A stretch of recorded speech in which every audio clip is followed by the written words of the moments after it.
এখানে জুম করে নিয়ে দেখা যায় ওই ফেস একবারই উঠেছিল।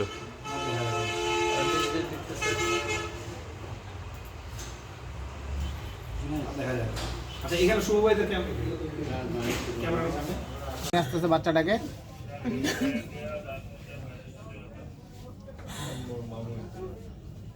এই যে যেটা আছে এই মহিলাকে অনেকেই দেখছে, কারণ সারাদিন ঘোরাঘুরি করছে বাইরে, এখানকার লোকালি হইতে পারে। এখানে যদি কারো কাছে পেন ড্রাইভ থাকে তাহলে, কারণ এটা ভিডিও একটা পর্যায়ে ডিলিট হয়ে যেতে পারে। না আমরা রেকর্ড নিয়ে নিছে স্যার, বাচ্চাটাকে নিয়ে আসতেছে। তো আপনারা দেখতে পাচ্ছেন যে এই মহিলাটাকে যদি আমরা একদম এই মহিলাকে চিনে থাকলে একদম সোজা বাধা থাকবে। আপনার ছবি থেকে ছবিটা ভালো হবে যারা কাজ করে। মানে ভিডিও করেন একটা এরকম।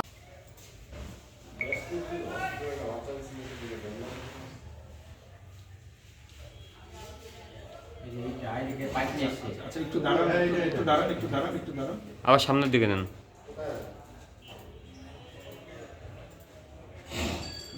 ভিতরে কোথায় ঢুকতেছে আমার দোকানে শিওর। হ্যাঁ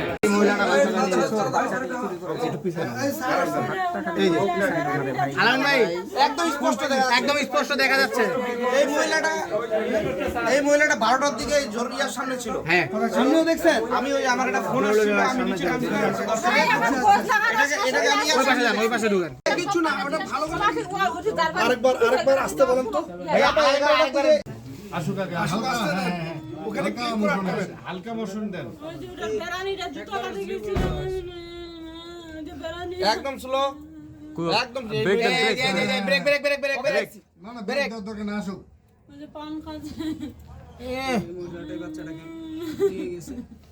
মহিলার চোখটা রাখেন তো একটু। ওই যে চাচা ঢুকছে চাচা দেখা যাচ্ছে। এই চাচা তো ঢুকছে এই সময়। আমাদের চাচা, এটা এখানকার চাচা। এই চাচাই তো ঢুকছে এই সময়। ওই চাচাই তো আছে, যে চাচা গেটটা খুললো। যে চাচা গেটটা খুললো, যে চাচা গেটটা খুললো ওই চাচা এটা। এই জায়গাটা ভালো করে একটু মনোযোগ দিয়ে শুনতে দেখেন।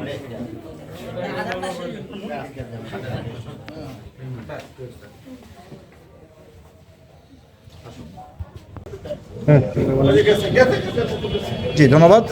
যে আমরা রাত 8টার দিকে যে অভিযোগটা পাই যে শিশু ওয়ার্ড থেকে একটি বাচ্চা হারানো গিয়েছে আর একজন মাধ্যমে হারানো গিয়েছে, সেটা আমরা অভিযোগ পাওয়ার সঙ্গে সঙ্গেই আমরা আমাদের যে হাসপাতালের দায়িত্বপ্রাপ্ত ডিএসপি কর্মকর্তা আছে এবং থানায় আমরা থানা অবহিত করি, সাথে সাথে পুলিশ প্রশাসনকে বা সবাইকে অবহিত করা হয়। তারা এসছে, তারা ঘটনাস্থল তদন্ত করছে, সিসি ক্যামেরা ফুটেজ বিশ্লেষণ করছে। এর পরবর্তীতে আইনগতভাবে যেটা ব্যবস্থা হয় তারা সেটা নেবে।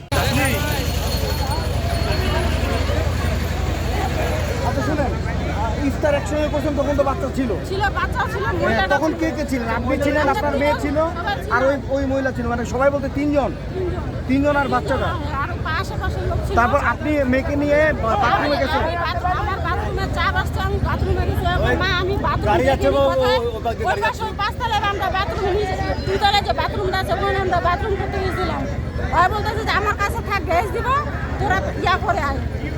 মহিলাটা কি কেউ হসপিটালে ভর্তি ছিল? বলছিল যে ওর শাশুড়ি বলে বৃদ্ধ পাথর হয়েছে, ভর্তি ছিল। ঠিক আছে, আমরা ছবিটা দেখি ভাই। দর্শক, আপনারা দেখছেন ঠাকুরগাঁও জেনারেল হাসপাতালের সামনে থেকে,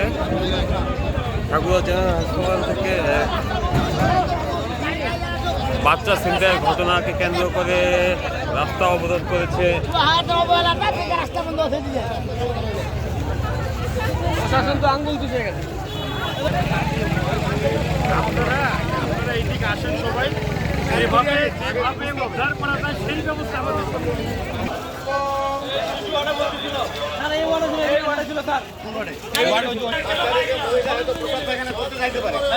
চুরি করে নিয়ে গেছে, তাই না? এইটা তো অবশ্যই নার্সের ডিউটি থাকা উচিত।